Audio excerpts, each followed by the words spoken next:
Walaupun terdapat pelbagai etnik dan suku kaum di Malaysia, ianya tidak menjadi penghalang untuk rakyatnya hidup aman dan harmoni bersama. Kepelbagaian ini bukanlah penghalang untuk memupuk perpaduan sesama rakyat yang berbeza latar belakang dan cara hidup. Dengan wujudnya kepelbagaian ini, telah menjadikan Malaysia sebuah negara yang unik di mana perkongsian budaya dan cara hidup antara etnik di Malaysia telah mengukuhkan lagi perpaduan masyarakat di Malaysia. Antara aspek yang menyumbang pada keunikan masyarakat Malaysia ialah kepelbagaian makanan yang dijadikan sebagai salah satu warisan etnik-etniknya. Aspek ini memberikan ruang pada pembentukan kesepaduan sosial yang secara tidak langsung mencerminkan latar belakang kehidupan masyarakat Malaysia. Setiap kumpulan etnik di Malaysia memiliki warisan jenis makanan yang beraneka jenis, warna dan rasa, serta memaparkan sejarah masakan yang menarik untuk diketahui dan dipelajari bersama. Keadaan ini telah menjadikan Malaysia memiliki aset yang amat bernilai dari segi kepelbagaian makanan yang bukan sahaja membantu dalam proses mengeratkan ikatan perpaduan antara etnik-etnik di Malaysia. Arti kata lain, makanan satu aspek yang penting dalam mengukuhkan jalinan sosial antara etnik di Malaysia.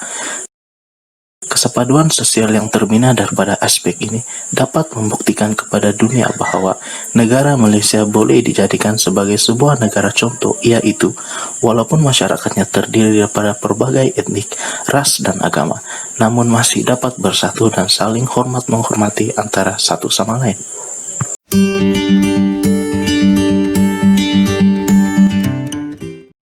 Rumah Terbuka merupakan sesuatu perayaan agama yang disambut oleh penganut pelbagai agama.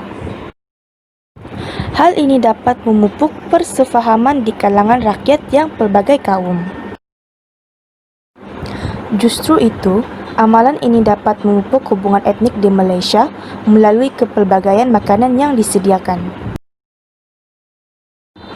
Amalan ini dapat memberi peluang kepada kaum lain untuk menikmati juada yang dihidangkan oleh sesuatu kaum.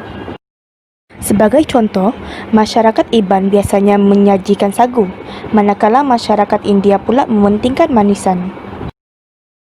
Selain daripada itu, setiap perayaan yang disambut oleh sesuatu kaum mempunyai cara sambutan yang berbeza-beza. Hal ini membolehkan rakyat Malaysia untuk memahami budaya kaum lain.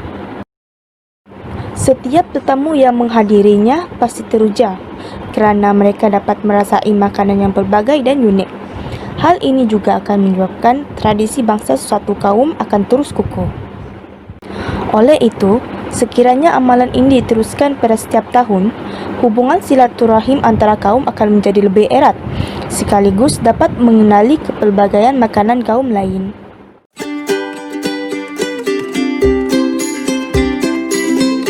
Malaysia mempunyai rakyat yang mampu hidup bersatu padu walaupun berbeza bahasa, agama, kaum dan kepercayaan. Malaysia telah ditubuhkan pada tahun 1963 sebagai sebuah negara dengan identiti nasional tersendiri, diikuti dengan pembentukan satu bangsa Malaysia yang saling bertolak ansur. Malaysia sememangnya kaya dengan pelbagai jenis makanan tradisional dan telah menjadi sebahagian daripada keunikan dan identiti bagi mengenali lebih dekat tentang sosial dan budaya setiap kaum. Makanan dan pemakanan dapat membantu memupuk hubungan etnik di Malaysia dengan cara memperkenalkan kepelbagaian makanan tradisional setiap kaum yang memiliki jenis makanan tradisional yang tersendiri. Sebagai contoh, laksa Johor dan soto dari negeri Johor, laksa utara dari negeri Kedah, gulai daging salai dari negeri Sembilan, dan ikan masak asam pedas yang terkenal di negeri Melaka. Selain Semenanjung, Sabah dan Sarawak juga mempunyai makanan tradisional yang semakin diterima oleh masyarakat Malaysia, bukan saja dalam kalangan pelbagai etnik di sana, tetapi juga masyarakat di Semenanjung. Umum mengetahui bahawa makanan tradisional seperti nasi lemak, roti canai, nasi kandar, char kway teow dan dimsum adalah makanan tradisional yang terkenal dalam kalangan rakyat Malaysia dan sering dinikmati oleh semua orang. Misalnya, pada bulan puasa, bukan setakat rakyat yang beragama Islam sahaja yang datang mencari makanan, akan tetapi rakyat yang terdiri daripada pelbagai kaum turut didapati mengunjungi bazar Ramadan untuk mendapatkan beberapa jenis makanan tradisional. Selain itu, aspek penyatuan bangsa melalui makanan tradisional juga mampu dilihat pada beberapa jenis makanan tradisional yang berasal daripada budaya orang India dan Cina, tetapi terkenal dalam kalangan orang Melayu dan begitu jugalah sebaliknya. Sebagai contoh, dalam kalangan etnik Cina, kuih bulan merupakan antara salah satu makanan yang terkenal, manakala dalam kalangan etnik India pula, makanan tradisional yang kering dan berbentuk gelung yaitu vadai telah menjadi makanan kegemaran kebanyakan etnik lain di Malaysia.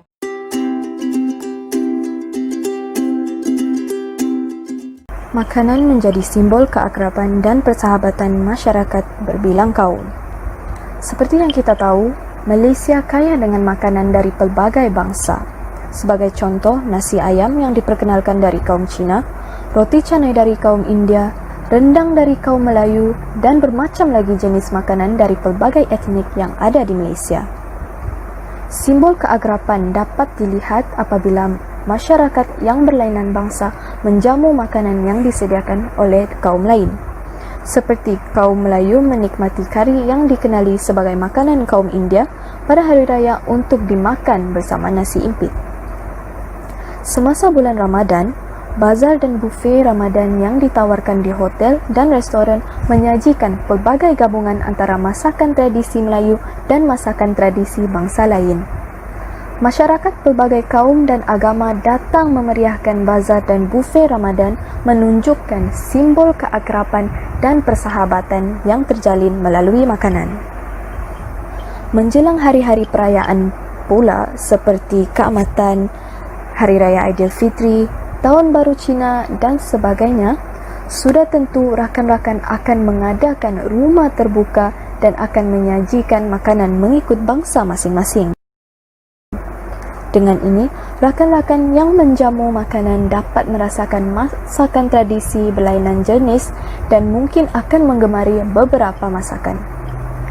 Terbuktilah di sini, makanan mampu menjalinkan persahabatan dan keakraban dalam kalangan masyarakat yang berbilang bangsa.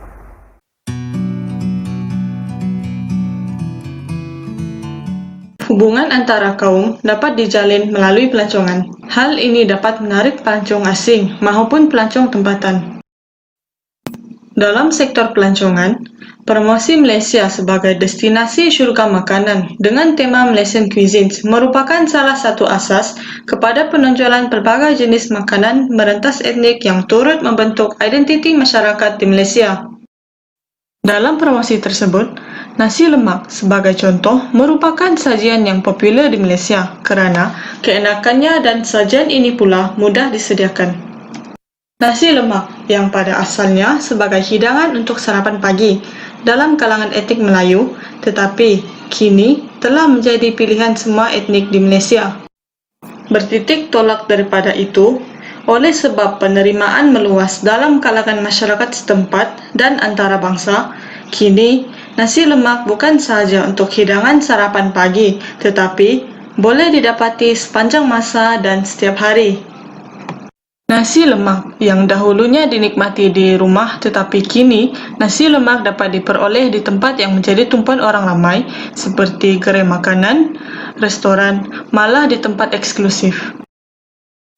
Dalam konteks kesepaduan sosial, sama ada disedari atau tidak, nasi lemak berperanan memupuk kekuatan ikatan kesepaduan. Hal ini berlaku kerana pengalaman pelbagai etnik yang makan nasi lemak telah mengetepikan stereotip bahawa nasi lemak adalah milik etnik Melayu. Sebaliknya, masyarakat beranggapan nasi lemak sudah menjadi milik bersama.